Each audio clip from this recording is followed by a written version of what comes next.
আমি যদি বাংলাদেশের প্রধানমন্ত্রী হতাম, একজন বড় ব্যবসায়ী হতাম, আমার যা আছে সবকিছু আমি বিশ্ববিদ্যালয়ের জন্য ঢেলে দিতাম, শিক্ষার্থীদের জন্য ঢেলে দিতাম। এই ডাকসুটা হচ্ছে আপনাদের, এখানে ডাকসুর ভিপি হিসেবে সাদিক কায়েম কিছুই না, GS S M Farhad Mohiuddin Minhas, এখানে আমরা কেউ নেতা না, আমরা আপনাদের প্রতিনিধি, আপনাদের ভাই। ক্যাম্পাসের যে কোনো সমস্যা, শুধু ক্যাম্পাস না, আমরা যে কথাটা শুরুতেই বলেছি, আপনাদের ব্যক্তিগত সমস্যা, পারিবারিক সমস্যা, একাডেমিক সমস্যা, যে কোনো সমস্যা ক্যাম্পাসে আপনাদের আপন বড় ভাই থাকলে, বোন থাকলে যেভাবে শেয়ার করেন, আমাদেরকে যদি আপনারা শেয়ার করেন, আমরা আপনাদের প্রতি কৃতজ্ঞ থাকবো ইনশাআল্লাহ।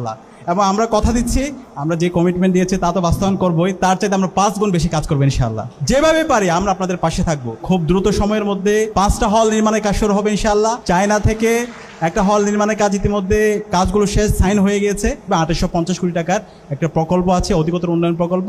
মসজিদটা একটা কমপ্লেক্স সেন্টার হবে, যেখানে আমার বোনদের জন্য, নারীদের জন্য অর্ধেক জায়গা থাকবে ইনশাআল্লাহ। পরিবহন সংকট আমরা কাজ করছি, আজকেও আমরা অর্থ উপদেষ্টার সাথে মিটিং করেছি। ঢাকা বিশ্ববিদ্যালয়ে যে পরিবহনগুলো আছে সেগুলো যেন আধুনিকায়ন করা হয়, এবং আমাদের যারা বোনরা আছে, 3টা হল ক্যাম্পাসের বাইরে আছে, সেখানকার শিক্ষার্থীদের জন্য খুব দ্রুত সময়ের মধ্যে আপনারা ডাবল ডেকার বাস দেখতে পাবেন ইনশাআল্লাহ। সন্ধ্যাকালীন বাসের ঘোষণা ইতিমধ্যে এসেছে, যেটা দীর্ঘদিনের দাবি ছিল, শনিবারের বাস, এবং কুমিল্লা পর্যন্ত বাসের ঘোষণা ইতিমধ্যে আমাদের পরিবহন সম্পাদক দিয়ে দিয়েছে। বলতে পারি আজকে আমাদের এই প্রোগ্রামটি আয়োজনে যারা সহযোগিতা করেছেন, আমেরিকান ওয়েলনেস সেন্টার এবং ইবনে সিনার জন্য, এই দুইটি সংগঠনের জন্য, দুটি প্ল্যাটফর্মের জন্য আমরা জুড়ে করতালি দিতে পারি।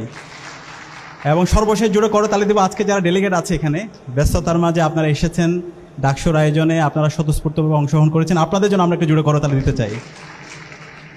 ঢাকা বিশ্ববিদ্যালয় কেন্দ্রীয় ছাত্র সংসদ ডাকসুর নির্বাচন পরবর্তী আমরা 4 মাস জুড়ে চেষ্টা করছি শিক্ষার্থীদের কাছে আমরা যে কমিটমেন্টগুলো দিয়েছিলাম, প্রত্যেকটা কমিটমেন্ট আমরা বাস্তবায়ন করার জন্য। এবং আমরা বারবার বলছি, আমরা যে কমিটমেন্ট দিয়েছি তা তো বাস্তবায়ন করবোই, তার চাইতে আমরা 5 গুণ বেশি কাজ করবো ইনশাআল্লাহ।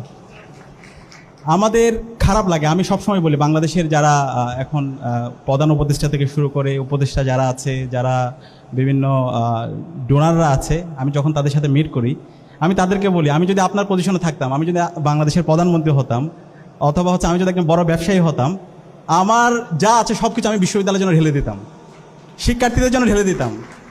আমাদের এই খারাপ লাগে, আমি যদি আমাদের বিশ্ববিদ্যালয়গুলোকে ঠিক করতে পারি, বাংলাদেশ পরিবর্তন হয়ে যায়।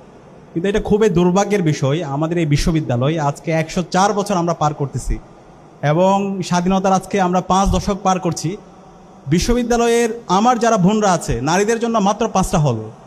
বিশ্ববিদ্যালয় 53% শিক্ষার্থী নারী, কিন্তু কেন তাদের জন্য 5টা হল থাকবে? আমাদের বাংলাদেশের কি টাকার অভাব হয়েছে?